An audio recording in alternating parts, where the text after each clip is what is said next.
माँ जी, मेरी चाची आई हैं, तो आकर मिल लीजिए उनसे। तेरी चाची आई है ना, तो तू जाके मिल। उससे क्यों कह रही है मिलने के लिए?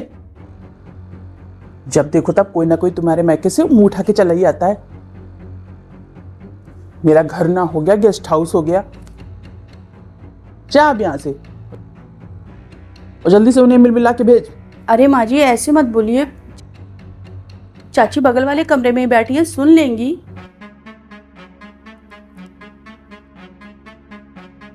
मम्मी जी, वो नमकीन नहीं है तो चाय के साथ क्या दूं? नमकीन नहीं है तो मैं क्या करूं? बिस्किट रखे हैं, वही खिला करके पानी पिला के भेज दे। बहुत होगा तो नींबू का शरबत बना लेना, बस। और कुछ बनाने की जरूरत नहीं है। देखो तब इनके मायके वाले मुंह उठा के ही चले आएंगे मेरे घर में। मेरा घर का राशन पानी फालतू है क्या तेरे मायके वालों के लिए? और क्यों तेरी चाची खाली हाथ चली आई? इतना भी अकल नहीं है कि बेटी के घर जा रहे हैं तो कुछ लेके जाएं। लोकल शादी कराने का भी बहुत बड़ा नुकसान होता है। मुझे भी ना अपने बेटे की शादी लोकल नहीं करानी चाहिए थी। कभी माँ बाप चले आ रहे हैं तो कभी भाई चला आ रहा है, तो कभी भाभी चली आ रही हैं, तो कभी चाची चली आ रही हैं, तो कभी बुआ चली आ रही हैं। इतना बड़ा परिवार है इनका, और रोज कोई ना कोई मेरे घर में ही पहुंचा रहता है। मेरे घर का राशन फालतू नहीं है तेरे मायके वालों के लिए। जा अब यहां से।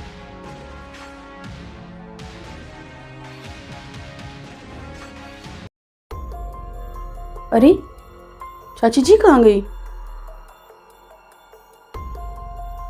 लगता है मम्मी जी की बातें उन्होंने सुन ली।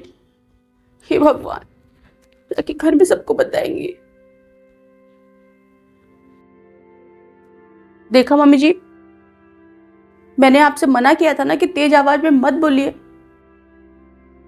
चाची जी ने सुन लिया, वो चली गई हैं और जाकर पूरे घर में बताएंगी सबको।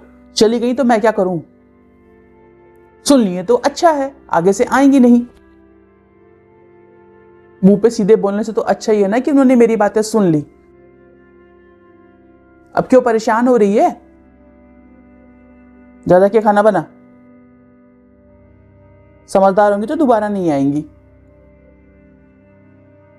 माँ जी, एक बात कहूं, आप बहू से तो उम्मीद करती हैं कि वो आपके परिवार को बिल्कुल अपने परिवार की तरह मान सम्मान दे, इज्जत दे, तो बहू के परिवार का क्या? उसका भी तो मन करता है कि जब उसके मायके से कोई आए तो उसकी सास उसके साथ प्यार से व्यवहार करे। लेकिन आप मिलना तो दूर, बेइज्जत कर दिया मेरी चाची को।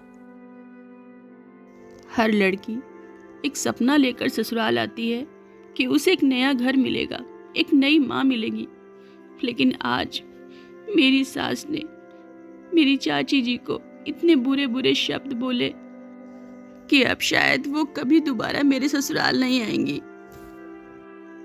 बहू होना शायद आसान नहीं होता, फिर भी मैं कोशिश करती रहूंगी इस घर को अपना बनाने की, चाहे मुझे अपनाया जाए या नहीं।